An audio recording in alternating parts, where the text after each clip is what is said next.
یه وقت نفرمایید که ما که رفتار بدی جلوی چشم بچه انجام ندادیم، همه رفتارهای خوب جلوی چشم بچه انجام دادیم، بچه ما چرا خراب شد؟ رفتار خوب بچه رو تربیت نمیکنه. رفتار خوب بچه رو تربیت نمیکنه.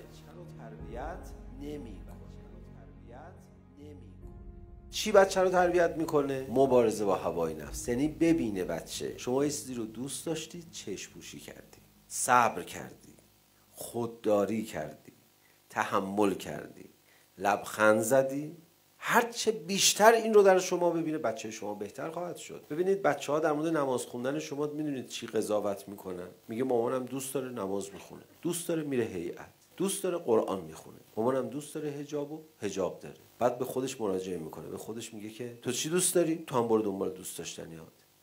یعنی شما مادر خوب، بچه شما از شما یاد میگیره خراب بشه. میگه مامان من دوست داشته نماز بخونه، منم دوست دارم نماز نخونم، منم مثل مامانم. هر دو تایمون دنبال دوست داشتنیامونی. یعنی چیزی که مهمه صبر مادر رو ببینه علیرغم دوست داشتنی ها. یه تصادفی امروز سر راه ما شده بود، کشته و مرده و این چیزا داشت و من یه ذره دلم سوخت، زیاد دلم نسوخت.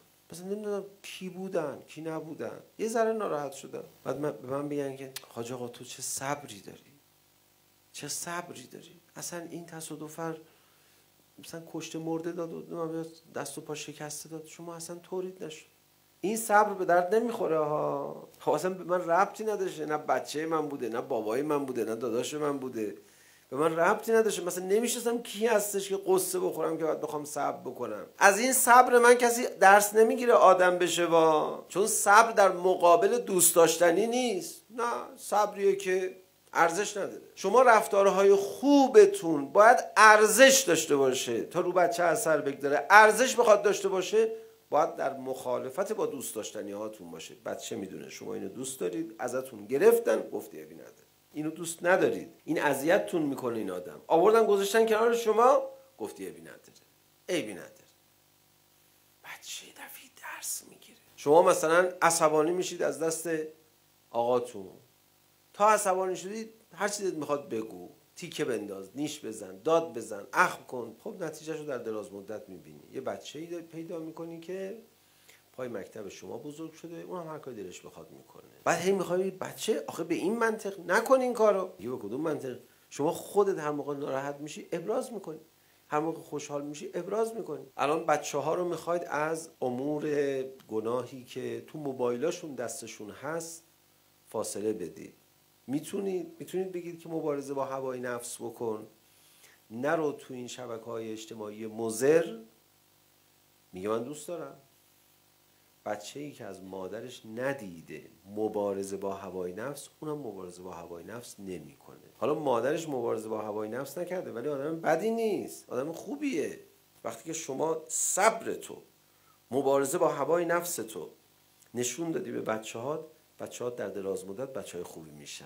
وقتی مبارزه با هوای نفس تو نشون ندادی، با اینکه شما آدم مذهبی هستی، بچه‌هات بچه‌های خوبی نمیشن. باید مثل مادر حضرت موسی باشه آدم. خدایا باشه دادم بچه‌مو، بده بره.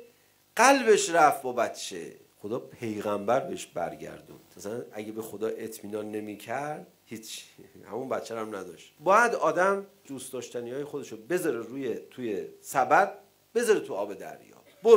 برو خدا گفته برو. آدم دوست داشتنی‌هاشو ازش بگذره 10 برابرش رو تحویل میگیره. ولی ما وقتی که محکم دوست داشتنی‌های خودمون نگه داشتیم، همون هم ول نمی‌کنیم، اعصاب خودمون هم خورد می‌کنیم، بچه‌ها و اطرافیانمون هم خراب می‌کنیم، همون هم از دست میدیم. پس شما برای اینکه بچه‌هاتو تبدیل کنی به بچه‌های خوب باید پیش بینی داشته باشی. من الان که دارم مبارزه با هوای نفس میکنم، در آینده بچه‌م از من الگو خواهد گرفت. اونم مقابل دوست داشتنی‌های خودش وای میسته. دین یعنی دوراندیشی.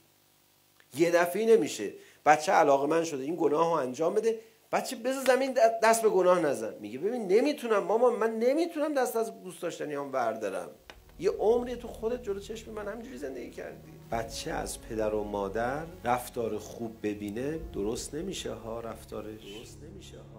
چی بچه رو تربیت میکنه؟ مبارزه با هوای نفس. یعنی ببینه بچه. مادر خصوصا نقش تربیتی داره. نقش تربیتی داره.